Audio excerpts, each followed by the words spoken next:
There's a story we tell ourselves about intelligence, that it's an advantage, that it opens doors, that the smarter you are, the better your life gets. We celebrate it, we chase it, we raise our kids to maximize it. But somewhere between the theory and the lived experience, something goes wrong. Because if you talk to the people who are actually considered highly intelligent, not the ones performing it, the ones genuinely wired for it, a different picture emerges. Anxiety that doesn't turn off, a feeling of not belonging anywhere, relationships that never quite fit, a restlessness that makes success feel hollow the moment it arrives. This isn't a coincidence, and it isn't a character flaw. It's a pattern, and it has a name. Intelligence, above a certain threshold, doesn't protect you from suffering. It amplifies it.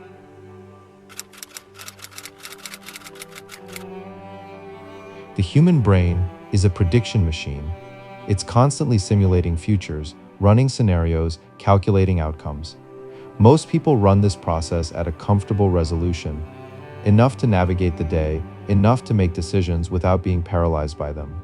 Smart people run it at full resolution all the time. They see the second-order consequences, the third-order consequences. They see how this decision connects to that one, how this conversation could go in 17 directions, how the thing that seems fine right now has 3 failure modes quietly building in the background. Psychologists call this hypervigilance. The rest of the world calls it overthinking. But it's not a habit you can break. It's how a high-resolution mind processes reality. And the cost is enormous, because when you can see more, you also feel more. More risk, more ambiguity, more of what could go wrong. The same cognitive horsepower that makes someone exceptional at solving problems makes them exceptional at finding problems that nobody else even noticed. This is why highly intelligent people score significantly higher on measures of anxiety than the general population. It's not weakness, it's bandwidth.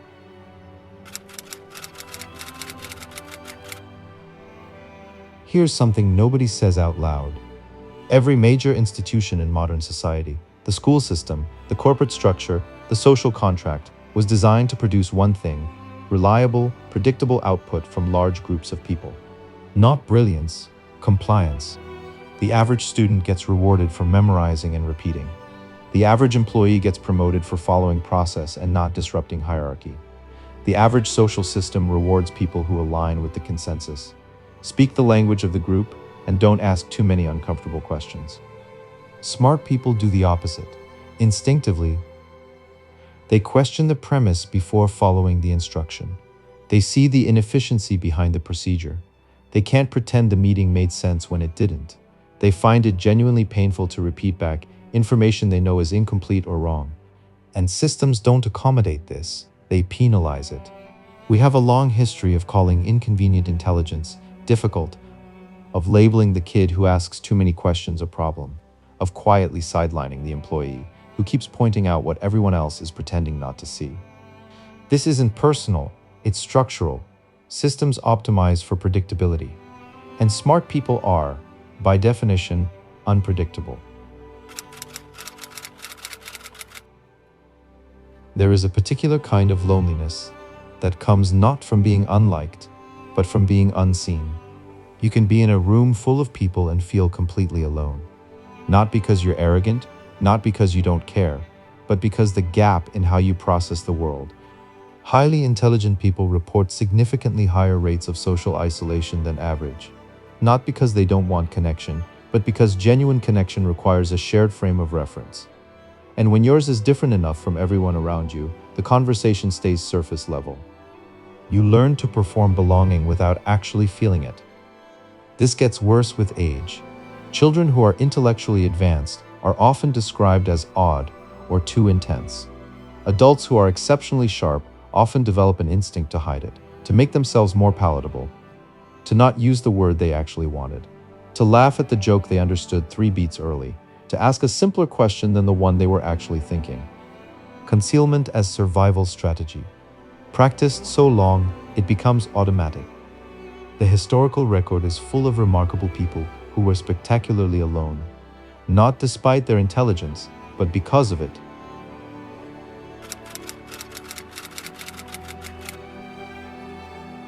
Here's the cruelest part.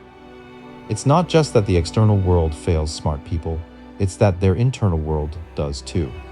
The same cognitive capacity that generates insight also generates an internal critic of unusual precision and unusual cruelty. Because you can see what's possible with perfect clarity, you can also see the gap between what's possible and what you've actually done. For most people, that gap is blurry, comfortable, easy to rationalize. For highly intelligent people, it's vivid, it's specific, and it moves. Every achievement becomes a baseline. Every success reveals the next inadequacy. The bar doesn't stay fixed. It rises automatically because the mind that set it keeps seeing further. This is why intelligent people are disproportionately represented in studies on perfectionism, on chronic dissatisfaction, on what psychologists call the arrival fallacy. The discovery that reaching the destination you worked toward doesn't feel the way you thought it would. Because it never does. Not for minds that are already 3 destinations ahead. This isn't ingratitude. It's not neurosis. It's the logical consequence of a mind that can model futures with precision, but can't stop doing it long enough to sit inside the present one. The restlessness is the engine, and that engine doesn't have an off switch.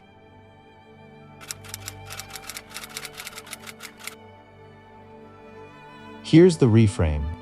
Every system that ever changed was disrupted by someone who didn't fit it. Every medical breakthrough came from a researcher who refused to accept the prevailing consensus. Every social revolution was started by someone the establishment called unstable, idealistic, dangerous. Every technology that reshaped civilization was built by someone who found the existing version of the world quietly intolerable. The friction that smart people feel isn't random suffering. It's a signal. It means you're processing reality at a resolution that the current system hasn't caught up to.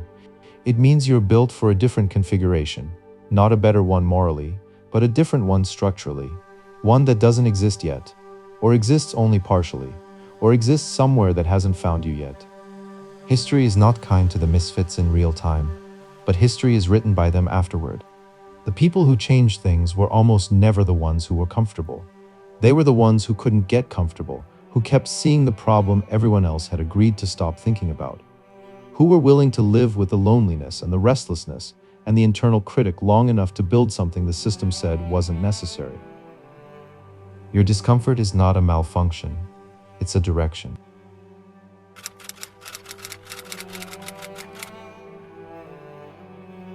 This isn't a video that ends with 5 productivity tips, because the answer isn't optimization, it's understanding. When you understand why the anxiety runs high, you stop fighting it as weakness and start working with it as information. When you understand why you feel out of place, you stop trying to fix yourself into the shape the room wants and start looking for the room that was built for your shape. When you understand why nothing ever feels like enough, you stop chasing the feeling and start building the work. Because the work, it turns out, was always the point. The suffering that comes with intelligence is real. It is not romanticized or exaggerated. It is a structural consequence of how your mind interfaces with a world that was averaged. But it is also not the whole story. The same sensitivity that hurts you is the same sensitivity that allows you to see what others miss. The same restlessness that exhausts you is the same engine that refuses to accept a world that could be better. The same loneliness that isolates you is the same awareness that makes you, when you find your people, an extraordinary one. You don't solve this. You understand it, and then you use it.